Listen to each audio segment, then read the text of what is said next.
Sorry sorry, কান ধরছি, sorry sorry. আমি না তারপরেও যাব।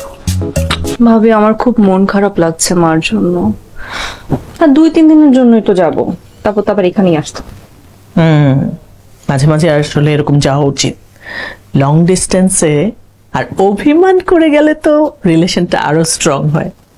আচ্ছা তুমি থাকলে কি করে 7 দিন বলো তো? আমি তো 3rd ডেতে বাপের বাড়ি চলে গিয়েছিলাম, 1 মাস ছিলাম। ফাজলামি করো ভাবি, 1 মাস থাকবে মানে? থাকলে প্রবলেম কি? সমস্যা, আমার সমস্যা। ও আমার কাছে না থাকলে আমার সমস্যা হয় ভাবি। মা, ও মা। আচ্ছা তুমি এরকম কেন করছো? আমরা কয়েকটা দিন পরে সবাই মিলে গিয়ে ওকে নিয়ে আসবো। না ভাবি, সবাইকে দরকার নেই। কিছু মানুষ থাকে ফোনে একরকম কথা বলে, বাস্তবে গিয়ে অন্যরকম দেখা যায়। এগুলো কি মানা যায়? মানা যায় না বাবু, বউ মানা যায় না। এরপর থেকে মিথ্যে বলার আগে আমি 10 বার ভেবে নিব, বুঝছে? তাও বান্দা মিথ্যা কথা বলবে।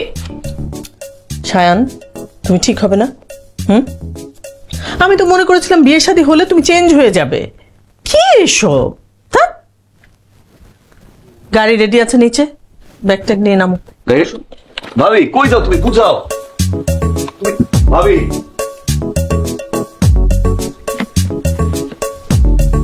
বুকে ব্যথা। একটা শাড়ি নিও, এতগুলো শাড়ি কিসের? একটা শাড়ি নিও। আমি দিনে 3টা শাড়ি পরি। সরো।